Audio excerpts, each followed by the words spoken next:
Bienvenidos de nuevo. Hoy nos acompaña otra vez Larry Johnson, exanalista de la CIA, antiguo empleado de la Oficina de Contraterrorismo del Departamento de Estado de Estados Unidos y también escritor en Sonar 21. Dejaré un enlace a la publicación en la descripción. Gracias, Larry. Siempre es un placer verte. Hola, Jacqueline.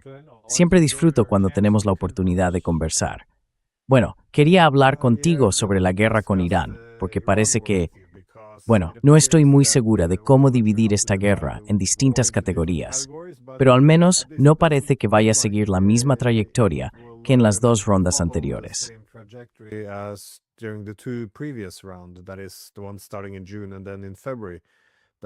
Esa es la que empieza en junio y luego en febrero. Es decir, lo que vemos ahora por un lado es la ampliación de la guerra. Por un lado está este nuevo enfrentamiento entre Yemen y Arabia Saudí, y eso es sin duda un componente muy importante de esta guerra, entre otros.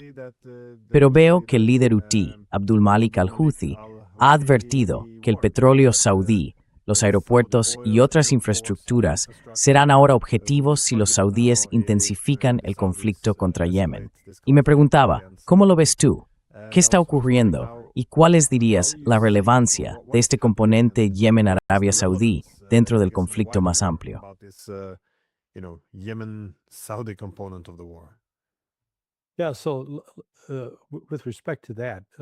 Sí, respecto a eso, al principio, cuando tuvo lugar el ataque en el aeropuerto de Saná el lunes, el gobierno oficial de Yemen, que lleva en guerra civil con los hutíes desde hace unos 10 u 11 años, se atribuyó la autoría.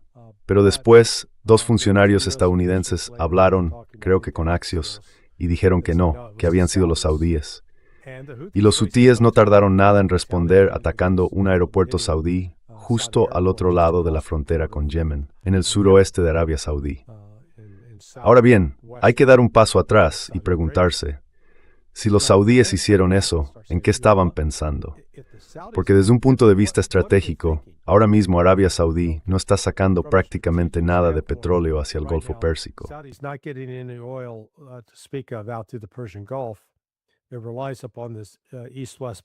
Depende de ese oleoducto este-oeste que termina en Yanbu, en la costa del Mar Rojo. Desde allí pueden enviar, creo que unos 6 millones de barriles al día, según se informa. Así que, desde un punto de vista estratégico, uno pensaría, tenemos que mantener abierto ese oleoducto y asegurarnos de que nuestro petróleo pueda pasar por el estrecho de Bab el-Mandeb, al sur, y llegar al norte del canal de Suez. Probablemente lo último que queremos es enfrentarnos a los hutíes. Senasoliest val streichert orde being rebeldes main bind you can misil al baleningen en de drustering export for petróleo.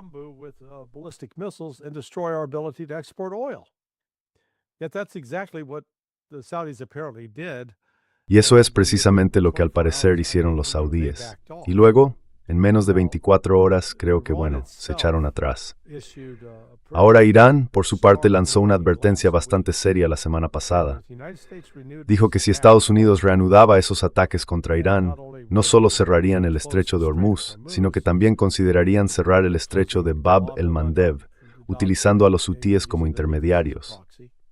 Además, revisarían su doctrina nuclear y se retirarían del TNP.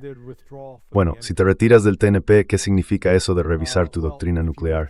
Pues la doctrina actual es no tener armas nucleares. Revisarla significa que van a ir a por ellas.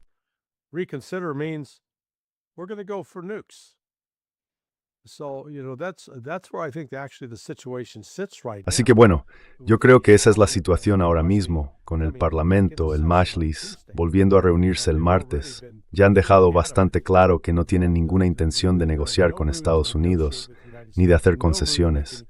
Ven a Estados Unidos básicamente como un mentiroso y un agresor, y quieren venganza. Y eso parece ser la postura de más de la mitad de los representantes del Majlis. Así que ya sabes, la respuesta de Estados Unidos ante todo esto fue reanudar la guerra, empezar a atacar a Irán con la excusa de que, Irán estaba interfiriendo con los barcos que intentaban salir del estrecho de Hormuz.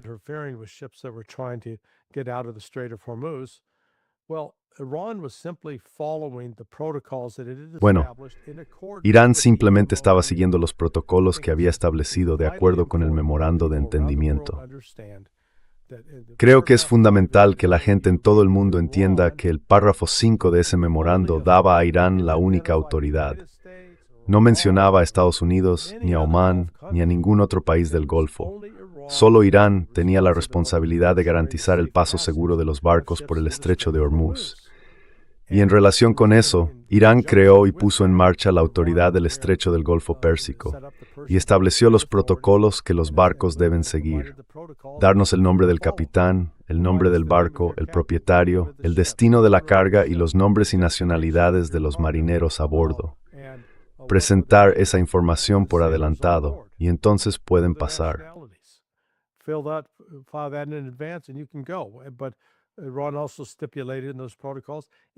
Pero Irán también dejó claro en esos protocolos que cualquier barco que no los cumpla será enfrentado con fuerza. Así que, cuando Irán intentó hacer cumplir esos protocolos, Estados Unidos decidió por su cuenta que no iba a permitirlo y atacó a Irán, lo cual fue una violación del párrafo 1 del memorando de entendimiento. Entonces Irán respondió. Ahora Estados Unidos se encuentra en un buen lío, porque ha declarado que están atacando objetivos a lo largo de todo el Golfo Pérsico, en el estrecho de Hormuz. Es un tramo de costa de unos 320 kilómetros, que va desde el norte de la isla de Keshm, desde Bandar Ghanim, creo que se llama así, hasta el sur, en Sirik. Y el problema al que se enfrenta Estados Unidos es que Irán no tiene solo 5, 6, 10 o 20 puntos de lanzamiento de misiles a lo largo de esa zona.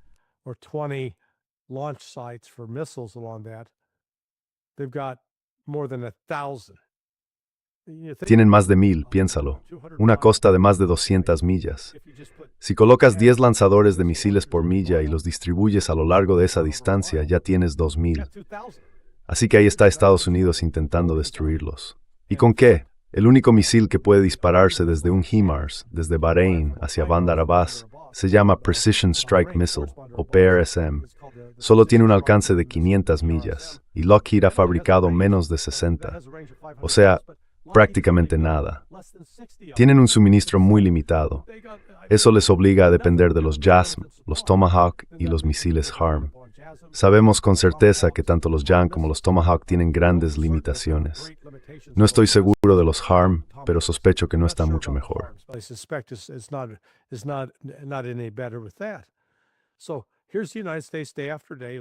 Así que aquí tenemos a Estados Unidos, día tras día, lanzando misiles y bombardeos contra varios objetivos iraníes. Objetivos que Irán puede reparar con bastante facilidad. Y por su parte, Irán ahora responde atacando solo 10 bases. Atacan los 2 aeródromos jordanos, que son los principales lugares desde donde se llevan a cabo las operaciones aéreas estadounidenses. De hecho, los han golpeado tantas veces que antes había allí un dron de $250 millones, el Triton, y ahora lo han retirado a la base de Lárnaca, en Chipre, porque es demasiado peligroso mantenerlo allí. Así que si eliminas esas 2 bases aéreas, tienes la base de Al-Dhafra, en Emiratos Árabes Unidos, eso hace 3. Luego Al-Udeid, en Qatar, son 4. Al-Isa, en Bahrein, 5. Y Ali Al-Salem, en Kuwait, 6.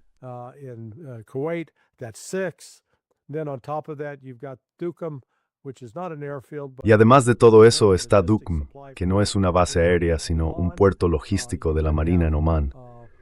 Luego tienes la base del ejército, está el cuartel general de la Quinta Flota en Bahrein, también la base del ejército en Kuwait, desde donde se han lanzado misiles, y una refinería en los Emiratos Árabes Unidos, que ha sido clave para el suministro de combustible de aviación. Todo lo que Irán tiene que hacer es mantenerse firme. No necesita elegir 50 ni 100 objetivos, solo 10 objetivos. Seguir golpeándolos una y otra vez, hasta el punto en que esas bases ya no puedan ocuparse, que no quede personal allí, que dejen de ser capaces de representar ninguna amenaza para Irán. Y en la práctica, eso obliga a Estados Unidos a salir del Golfo Pérsico. Eso es lo que está ocurriendo.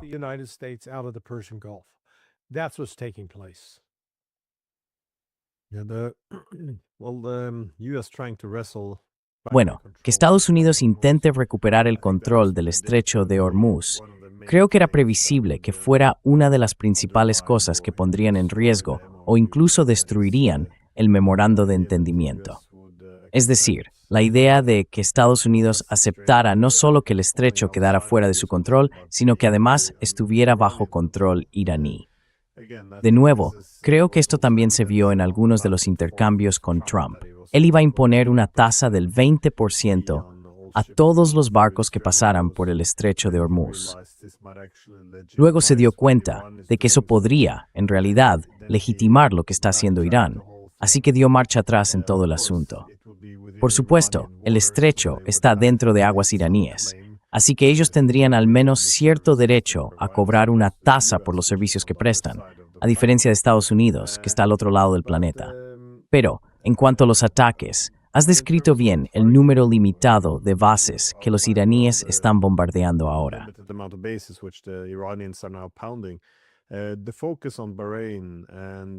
El foco en Bahrein y Kuwait podría ser, por supuesto, un intento de debilitar la capacidad de Estados Unidos para lanzar una invasión terrestre. De hecho, vi a Joe Kent señalando algo en esa línea.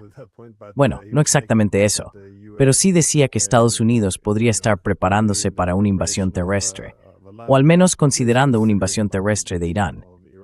¿Tú cómo lo interpretas? Porque no parece que fuera a tener mucho éxito. O, al menos, las previsiones no apuntan a que fuera a salir bien.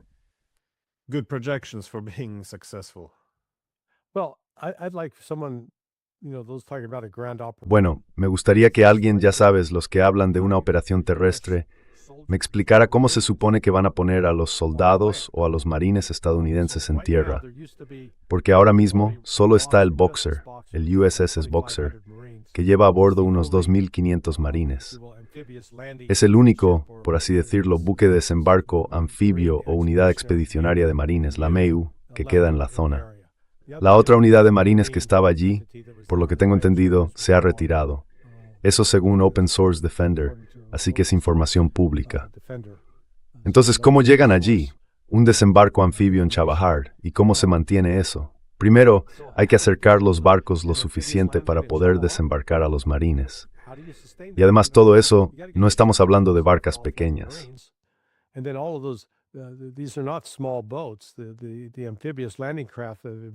Las lanchas de desembarco anfibio han ido aumentando de tamaño con los años.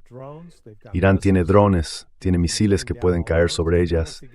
Y luego cuando llegan a la playa, ¿cómo los mantienes operativos? Sobre todo ahora, en pleno verano, cuando en muchos de esos lugares hace más de 50 grados. Así que bueno, hay que descartar un desembarco anfibio. No se puede hacer un desembarco anfibio en el Golfo Pérsico, porque los barcos tendrían que pasar por el estrecho de Hormuz, y no lo conseguirían. Los volarían por los aires y se hundirían. Por eso no hay barcos estadounidenses a unos 200 kilómetros de la costa. Eso te deja solo con un asalto aéreo, paracaidistas o transportarlos en avión.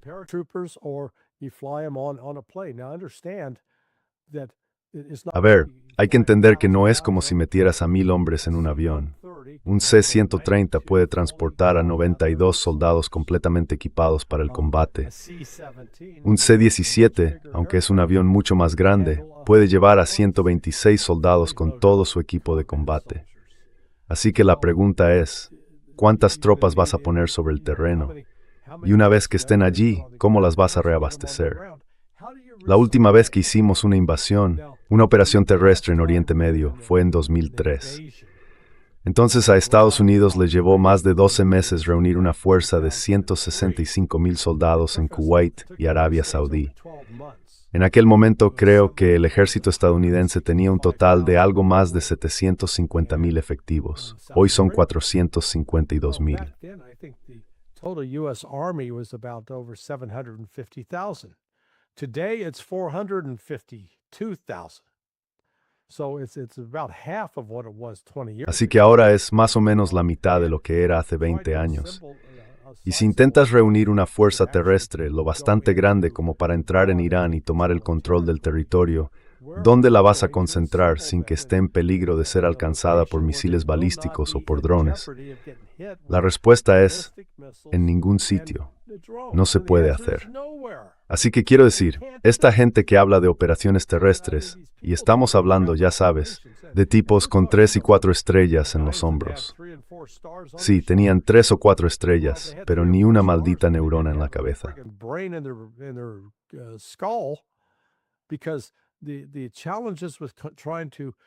Porque el problema está en intentar llevar a cabo una operación terrestre y luego mantener allí a las fuerzas con toda la logística necesaria. Y claro, cuando hay muertos o heridos, ¿cómo se recuperan los cuerpos? ¿Con helicópteros? Entonces se supone que Irán ya no tiene defensa aérea ni armas capaces de enfrentarse a helicópteros o aviones. Así que sí, la operación terrestre, no voy a decir que no vaya a ocurrir, porque no puedo descartar la estupidez de Trump y de quienes le rodean. Pero si lo hacen, será una misión suicida para quienes tengan que ejecutarla.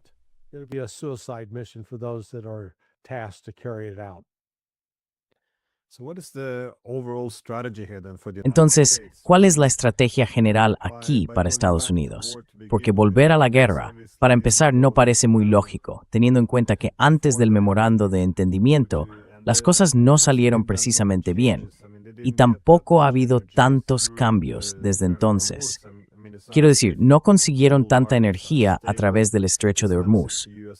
No es que los mercados globales estén estables, tampoco es que Estados Unidos haya podido producir todos esos nuevos misiles interceptores o drones para atacar más a Irán. Entonces, ¿está Washington pensando que, si castigan un poco más a Irán, podrán ajustar el memorando a su favor? ¿O esto es simplemente Trump apostando todo?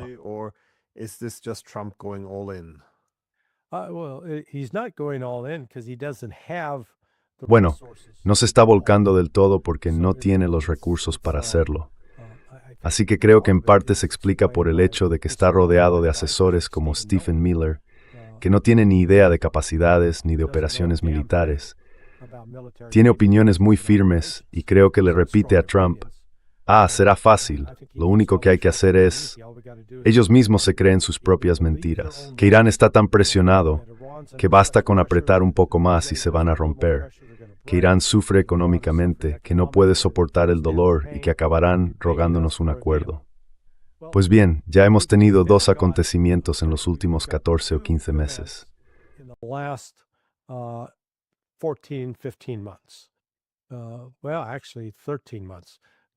Bueno, en realidad, 13 meses. Volvamos a junio, al final de la guerra de 12 días. ¿Qué país buscaba poner fin a esa guerra? ¿Era Irán suplicando a Estados Unidos que la terminara? ¿O fue Estados Unidos quien hizo un acuerdo con Irán para acabarla? Fue lo segundo. Estados Unidos hizo el acuerdo. Israel decía: oye, no podemos soportar más esto. Por favor, haced que pare el dolor. Vale. ¿Y qué pasó el 7 de abril o el 15 de abril? De nuevo, ¿quién estaba presionando por el alto el fuego? No era Irán. Irán no estaba diciendo: Dios mío, no podemos mantener esto, necesitamos un alto el fuego. No, fueron los pakistaníes quienes mediaron en eso.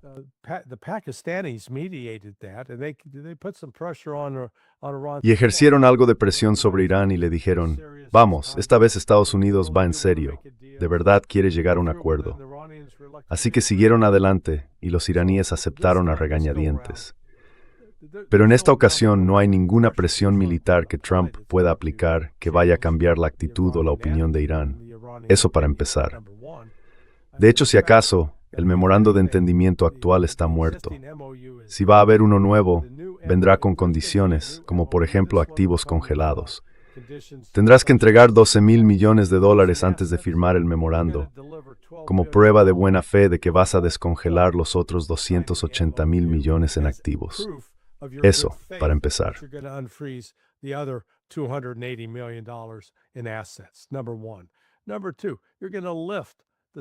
Número 2. Vais a levantar las sanciones antes de que firmemos el memorando de entendimiento. Y las vais a levantar no solo sobre el petróleo, sino también en esas otras áreas, como muestra de buena fe, ya que las habéis incumplido en el pasado. 3. Israel va a salir del Líbano ahora, antes de que firmemos el memorando, o no lo haremos.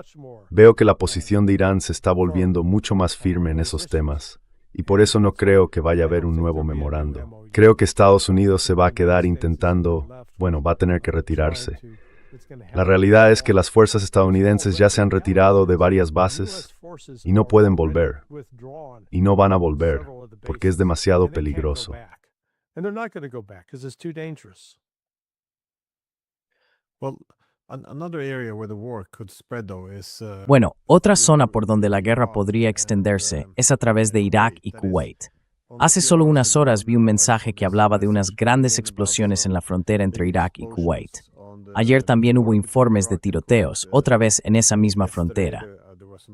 ¿Cómo encaja todo esto en tu opinión? Porque, claro, no se trata solo del conflicto entre Yemen y Arabia Saudí.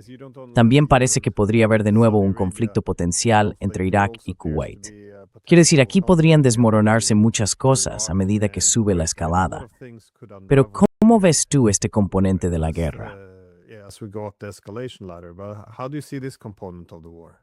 Well, I think Iraq is ultimately going to take. Bueno, creo que Irak al final va a tomar el control total de Kuwait. Antes creo que formaba parte de Irak, antes de que los europeos llegaran y empezaran a dividir la zona. Pero pienso que Irak va a recuperar el control completo de Kuwait. Y estos bombardeos, los ataques con misiles y los ataques con drones que está llevando a cabo Irán, pues ya sabes, están debilitando aún más a Kuwait.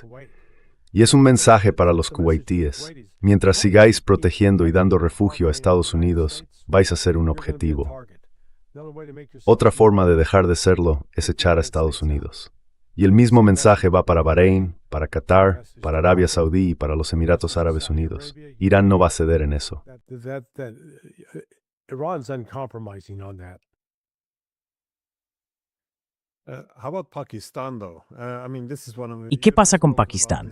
Quiero decir, este es un tema del que tú y yo ya hemos hablado antes. Me sorprende un poco, la verdad. Creo que muchos se sorprendieron por el papel que ha tenido durante este conflicto.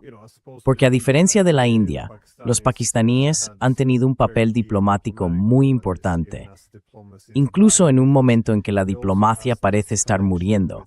Y eso se debe también a su conexión con los saudíes y a que mantiene una buena relación con los iraníes. En estos tiempos en los que todo se divide en bloques, es algo bastante inusual. ¿Crees que Pakistán seguirá desempeñando un papel clave en las próximas semanas y meses, incluso ahora que el memorando de entendimiento en el que ellos ayudaron se está desmoronando o ya se ha desmoronado? Claro.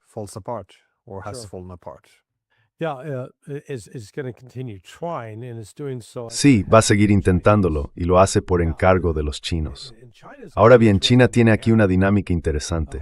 Por un lado, quiere que siga fluyendo el petróleo, el gas natural licuado, el azufre, la urea y el helio que salen de allí, que todo eso vuelva a circular. Y el helio no va a fluir en un tiempo, así que podemos descartarlo por ahora, pero quieren que todo lo demás vuelva a salir por el estrecho de Hormuz. Por otro lado, los chinos también ven la ventaja de que Estados Unidos gaste su inventario de misiles Tomahawk, JASSM y HARM atacando objetivos iraníes. Porque cada uno de esos misiles que dispara es un misil menos que se disparará contra China cuando Estados Unidos ataque a China.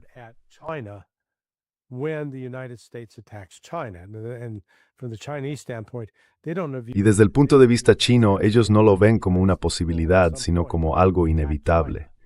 Creen que Estados Unidos atacará a China en algún momento, y China se está preparando para eso.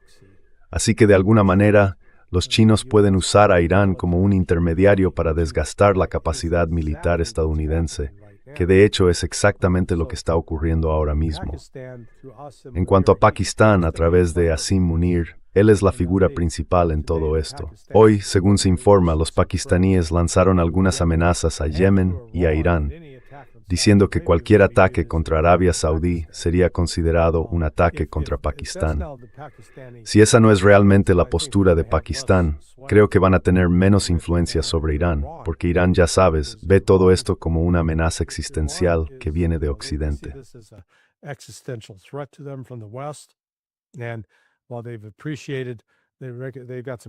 Y aunque han reconocido que tienen algunos intereses comunes con Pakistán, este tipo de retórica que viene de Pakistán no ayuda.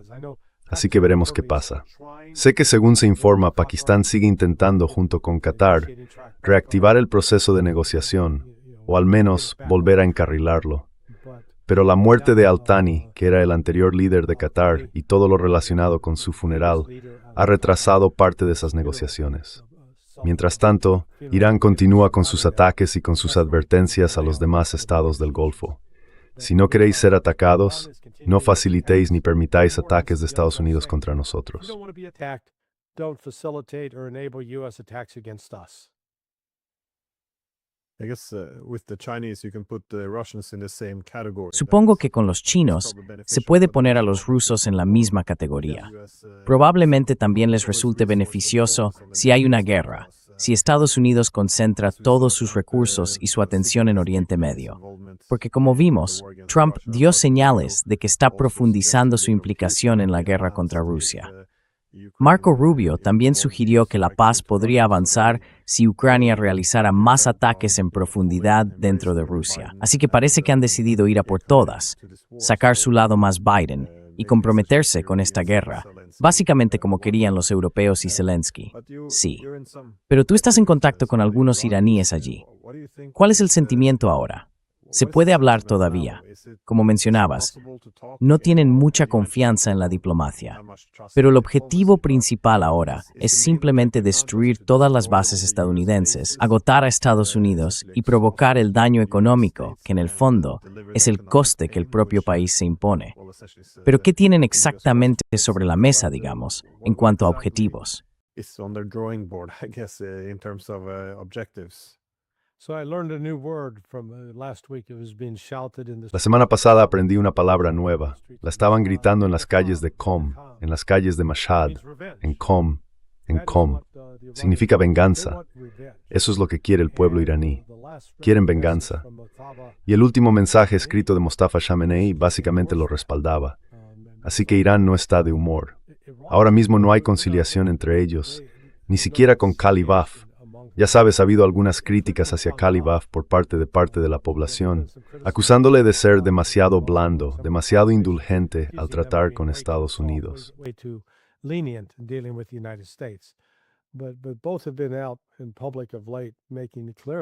Pero ambos han estado apareciendo en público últimamente, dejando claro que, digamos, la oportunidad de negociar ya ha pasado. Irán va a seguir adelante y lo dejaron muy claro en el comunicado de la semana pasada. Si Estados Unidos continúa con esos ataques, van a cerrar el Bab el-Mandeb, van a revisar y reevaluar su doctrina nuclear y se retirarán del TNP. Esos son más o menos los puntos de referencia que hay que vigilar. Cuando veamos que eso ocurre, sabremos quién está avanzando en esa dirección.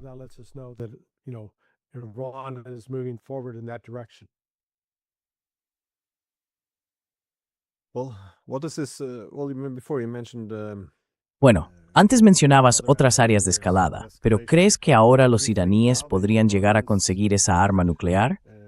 Porque mi impresión era que con el estrecho de Hormuz y su capacidad para enfrentarse a los estadounidenses con medios convencionales, eso ya sería suficiente. Además, si son un estado umbral, es decir, que dan a entender que no tienen armas nucleares, pero que podrían obtenerlas si fuera necesario. ¿Crees también, por supuesto, que el temor a que una arma nuclear iraní provoque una proliferación en la región sería motivo suficiente para que no la adquieran? ¿O tienes la impresión de que hay un cambio de ánimo en Teherán?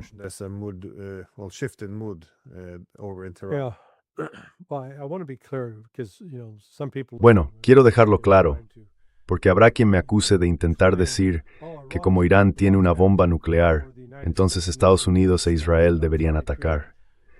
Que estoy buscando algún tipo de pretexto para una escalada más allá de lo que ya estamos viendo. Y no es eso lo que estoy haciendo. Mire, mi buen amigo, el profesor Marandi lo ha comentado en sus propias conversaciones y lleva observándolo desde hace 3 o 4 años. Él decía, hace 4 años, si salías a la calle la mayoría de la gente te habría dicho, Ali Khamenei tiene razón, no necesitamos una bomba nuclear.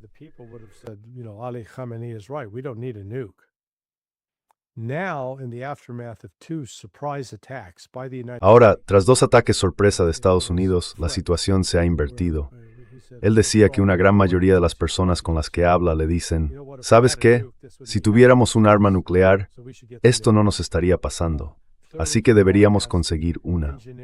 Está claro que Irán tiene la capacidad técnica y científica para hacerlo, y además mantiene relaciones con países que poseen armas nucleares, desde Corea del Norte hasta Pakistán, Rusia o China. Y aunque, una vez más, rusos y chinos han sido defensores de contener la proliferación, creo que Irán puede argumentar con bastante fuerza. Mira, hemos intentado la vía de la no proliferación. ¿Qué nos ha dado eso? Nos ha traído ataques sin límites y el asesinato de nuestros ciudadanos.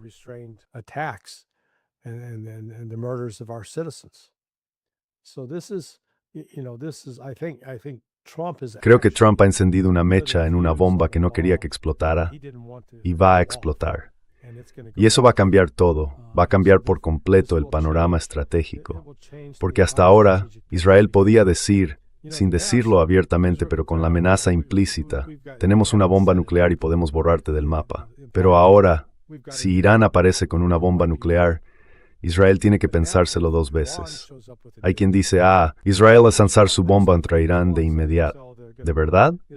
Bueno, si Irán responde con la suya, es mucho más ponquebois que destruir Irán.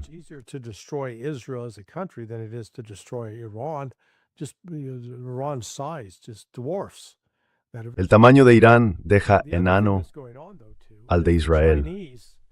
Pero hay otra cosa que también está ocurriendo, el sistema chino Beidou. En Occidente dependemos del GPS y los chinos también lo usaban hasta 1993, cuando un informe de la CIA afirmó que un barco chino llevaba armas químicas o algún tipo de arma de destrucción masiva a bordo. Estados Unidos intentó detenerlo, pero China se negó. Entonces Estados Unidos literalmente apagó el GPS. A resource de ese momento, el barco ya no sabía navegar con GPS, solo podía orientar con brújula y sextante. Eso demostró que al controlar el GPS, Estados Unidos podía controlar la flota china en aquel momento. Y China dijo, vale, aquí hemos aprendido una lección importante.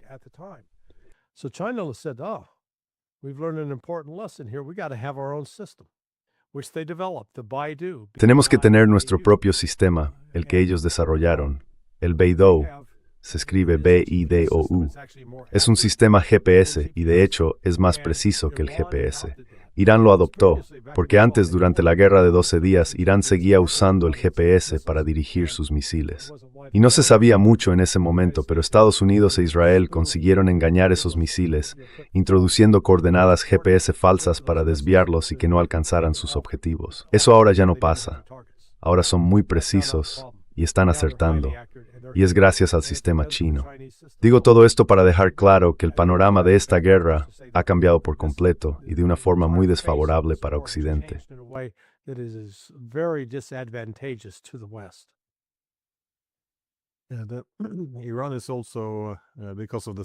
Irán es también, debido a las sanciones, un país muy importante para que China y Rusia colaboren con él. Y lo es porque en sus esfuerzos por crear una arquitectura económica internacional alternativa, los iraníes tienen experiencia viviendo sin tecnologías estadounidenses, sin industrias estadounidenses, sin el dólar, sin bancos estadounidenses, sin sistemas de pago estadounidenses. Así que ya tienen esa experiencia, y creo que eso también resulta muy útil, tanto para los rusos como para los iraníes, que han llegado a la conclusión de que efectivamente ya no pueden depender de todo lo que venga de Estados Unidos, ni de sus tecnologías, ni de su moneda, ni de sus bancos, ni de nada de eso.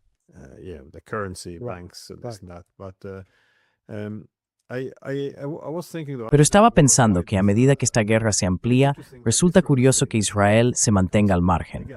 Lo pensé porque al fin y al cabo fueron ellos quienes empezaron todo esto en junio del año pasado. Y de nuevo, veo informes de explosiones desde Dubái hasta Jordania, Arabia Saudí, Bahrein, Kuwait, bueno, toda esa lista. Pero Israel no se ha sumado. ¿Es porque están ocupados en Líbano, en Siria, en las operaciones en Gaza? ¿Qué es lo que impide a Israel unirse a esto? Y además, Irán tampoco ha dado ningún paso para involucrar a Israel en el conflicto, por lo que parece.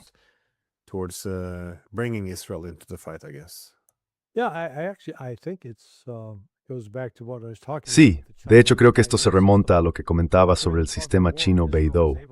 Durante la guerra de 12 días, Israel pudo evitar mucha destrucción porque consiguió desviar los misiles iraníes. ya que esos misiles usaban GPS. Pero ahora que Irán tiene el Beidou, Israel no tiene defensa contra ellos, ninguna. Y es importante señalar que hace 2 días, el ministro de Transporte de Israel intentó prohibir que siguieran llegando aviones estadounidenses KC-135 de repostaje aéreo al aeropuerto Ben Gurion. Quería que se marcharan. Y fue solo ayer cuando, por lo que parece, Netanyahu intervino y anuló esa decisión. Netanyahu got involved and reversed that decision. But you have to step back and say, why? Pero hay que dar un paso atrás y preguntarse, ¿por qué? ¿Por qué querrían deshacerse del ejército de Estados Unidos? Y saben que eso los convertiría en un objetivo. Y bueno, antes no presumían. Ahora me doy cuenta de que no presumían del hecho de que estaban engañando a los misiles iraníes. Los iraníes lanzaban esos misiles y no daban en el blanco. Explotaban en la arena en lugar de destruir infraestructuras. Ahora ya no es así. Y eso en sí mismo es soporte en mamong terreno brutal. A dramatic change on the battlefield. And I think that's one of the things for Israel Y creo que eso es una de las cosas.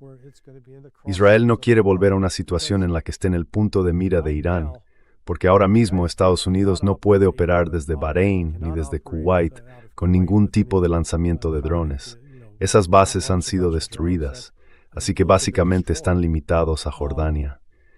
Y eso ahora está en entredicho, lo que significa que el siguiente paso sería Irán o Israel. Y si las operaciones estadounidenses se llevan a cabo en Israel, entonces Irán atacará esas bases de Estados Unidos, y eso hará que Israel sufra. Y creo que Israel entiende que a pesar de toda su retórica dura, hay límites al daño que pueden soportar.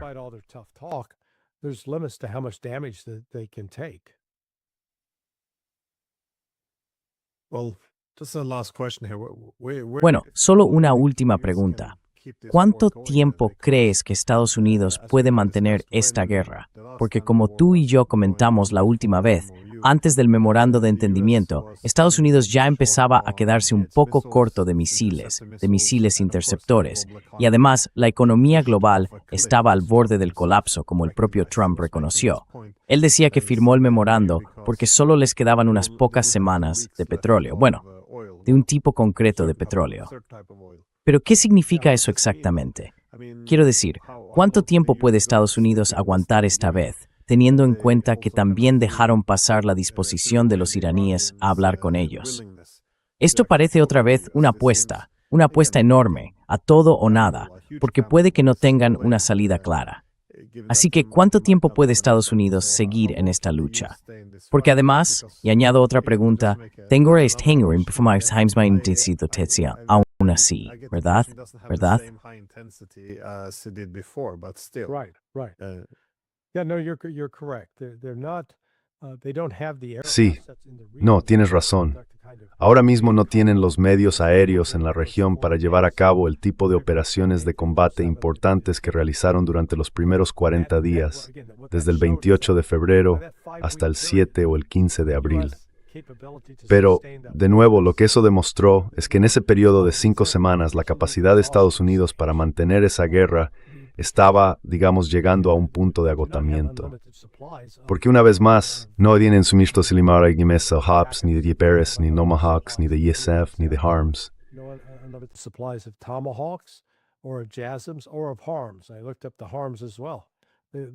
También he revisado los HARMS. Han bajado. Así que cuanto más los usen contra esos objetivos iraníes, es como golpear gelatina.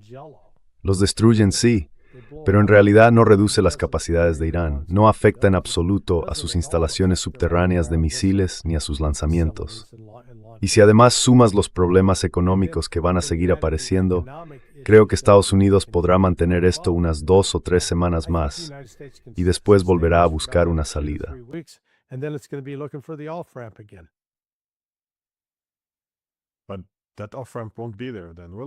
Pero esa salida no estará ahí entonces, ¿verdad? O puede que sí, pero supongo que si los iraníes quisieran hablar, exigirían una especie de compromiso previo para sentarse a negociar. Ya sabes, un gran gesto por parte de Estados Unidos, no solo promesas. Porque claro, el memorando de entendimiento estaba lleno de grandes gestos. 300.000 millones en reparaciones para Irán, liberar todos los activos congelados, levantar todas las sanciones. Pero eso no significa mucho si solo son palabras sobre el papel. De hecho, cuanto más, no generoso, sino mejor, fuera el acuerdo para Irán, menos probable sería que Estados Unidos lo aplicara realmente. Así que supongo que el principio de ese compromiso previo, es decir, que Estados Unidos tenga que ceder algo solo para iniciar las conversaciones, sería una condición. Aunque la verdad, no estoy seguro de cómo se desarrollaría eso.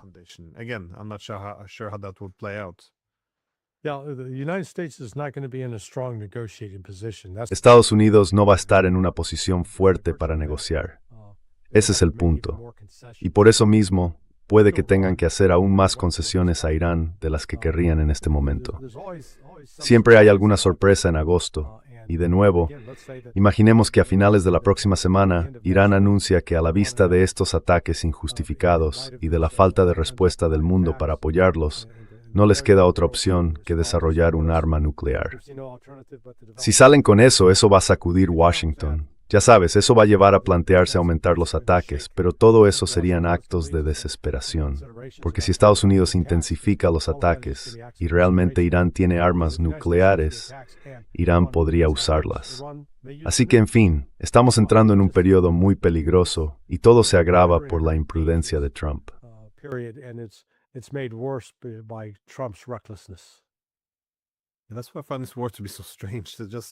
Por eso me resulta tan extraña esta guerra, porque hay muchísimos frentes en los que puede producirse una escalada. Hay demasiadas variables que no se pueden controlar. Además, veo que Irán ha advertido que si Estados Unidos ataca su red eléctrica, Yemen cerrará el Mar Rojo. No es impensable que milicias iraquíes crucen la frontera hacia Kuwait. Es decir, hay todas estas posibilidades, difíciles de prever. Los iraníes, por supuesto, podrían estar avanzando realmente hacia un arma nuclear. Para que Estados Unidos suba ahora en la escala de la escalada, algo necesario si quiere tener alguna posibilidad de neutralizar a Irán, hay muchas cosas que Irán podría hacer. Por eso, sinceramente, no lo sé.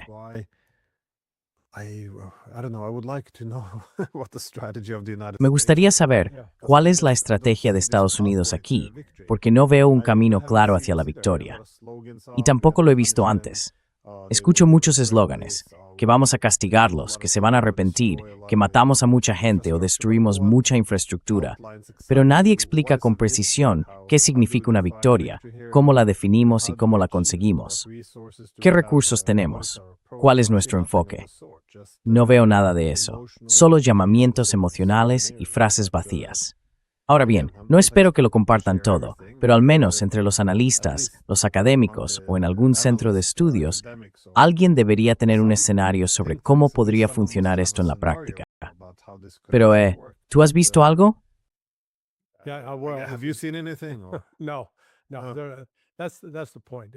Ese es el punto. Nadie ha pensado esto a fondo. La estrategia parte de la idea de que está bien, de que la economía iraní está devastada. Se asume que la mayoría de la población está dispuesta a levantarse y derrocar a la República Islámica y que la situación económica es desesperada. Así que, según eso, lo único que hay que hacer es ejercer suficiente presión militar para que la gente se rebele. Esa es su estrategia. Pues bien, la estrategia ha fracasado. Ha fallado por completo, sobre todo la semana pasada, cuando entre 40 y 45 millones de iraníes salieron a las calles en Qom, Teherán y Mashhad para despedir al ayatolá Ali Khamenei y gritar venganza. Así que sea lo que sea en lo que Estados Unidos confiaba con su estrategia, no está funcionando.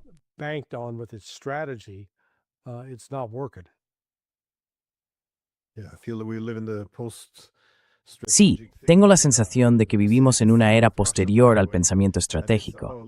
Lo mismo pasa con Rusia, por cierto. Es como decir, bueno, hagamos más ataques dentro de Rusia, impliquémonos más a fondo. Y se parte de la idea de que si matamos a suficiente gente en Rusia y destruimos bastante de su infraestructura, acabarán rindiéndose y aceptarán que la OTAN entre en Ucrania, llenándola de drones y misiles capaces de alcanzar cualquier punto de Rusia.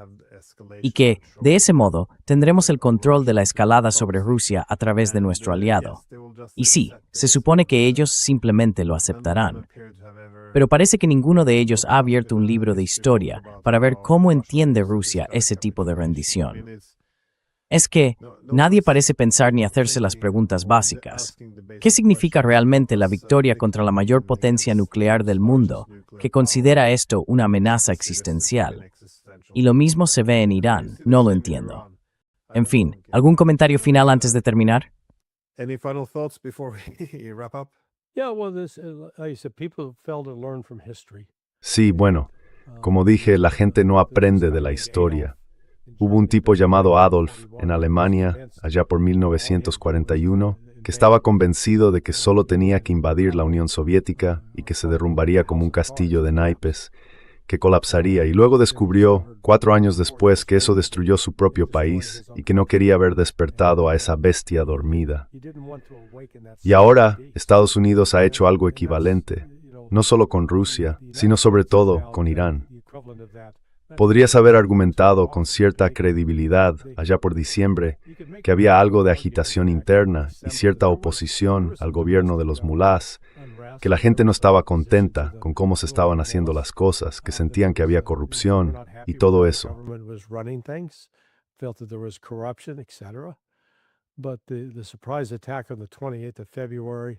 Pero el ataque sorpresa del 28 de febrero, el asesinato de Jamenei, el asesinato de las niñas en Minab y otros golpes, todo eso ha transformado por completo a la sociedad iraní.